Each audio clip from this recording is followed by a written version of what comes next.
Move fast, take risks. It's okay to try big things. You're better off trying something and having it not work and then learning from that than having not done anything at all.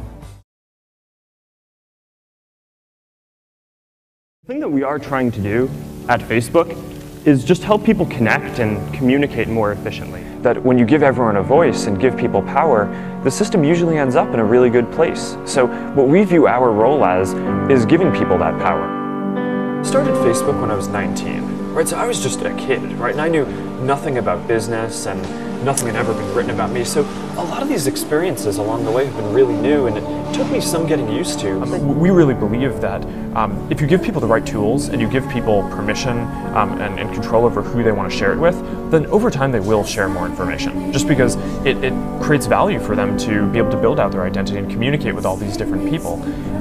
Well, the thing that's really important is that we need to give people complete control over their information. Right? People need to be able to say exactly who they want to share each piece of information that they're sharing. You know, when you have a website, just having someone be able to come and log in gives you some information about them and some context on who they are, but through things like Facebook Connect, you can really understand who the person is and be able to tailor your product to it. And I think it really comes down to what the core need is that the service is addressing, which is that people want to stay connected with their friends and family. Everyone has friends and family. Everyone is part of a community. People want to see what's going on with the people in their community. And that's really similar across every country. Right. But what we're thinking about is, we want to get as little dilution as possible and raise money on the most favorable terms. And we're building this relationship with Microsoft, and we have this ad relationship. We're doing several other things, and they wanted to buy a piece of the company, so we just discussed this, and this is what made sense. Really young, so I have to be thinking about the long term, and how this stuff is going to play out. And I think that the way that you achieve the best long-term value is by building real value in the world. Are we actually helping them achieve their goal of understanding the world? And if we could do that, then I don't think we're going to have a hard time making a lot of money.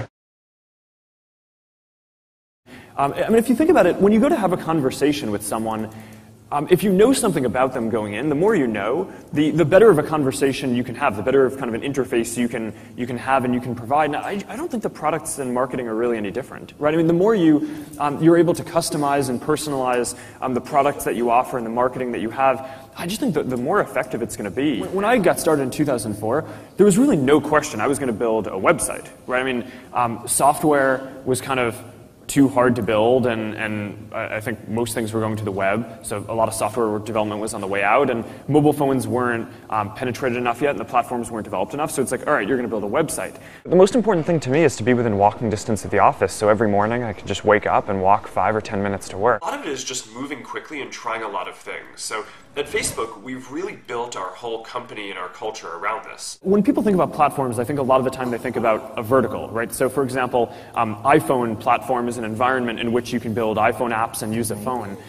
The type of platform that we're trying to build is horizontal in that it spans across all of these, right? We're trying to build an environment where people can build people-centric applications and design stuff in this personalized way everywhere. Whether it's on the web, on Facebook, on your own websites, in mobile applications, across all platforms. We have this tradition of having hackathons, which are events where all of our engineers and really the whole company get together and stay up all night just building things. In economics, there's the concept of elasticity, right? When the efficiency of doing something goes up, the demand for it goes up. And I think that this applies not only to how people use Facebook, but to how marketing is going to work and how development is going to work as well, right? The easier it is to build products, the more people build products. The more effective the marketing gets, the more people are going to advertise.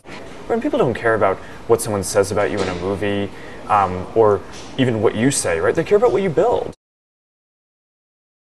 Famously, Zuckerberg's little college campus networking site grew so fast, he was offered $1 billion by Yahoo 2 years later. And he said no. When I dropped out of college to start working on Facebook full-time out here, I later talked to my mom about it, and she told me that she knew that I was going to drop out of college.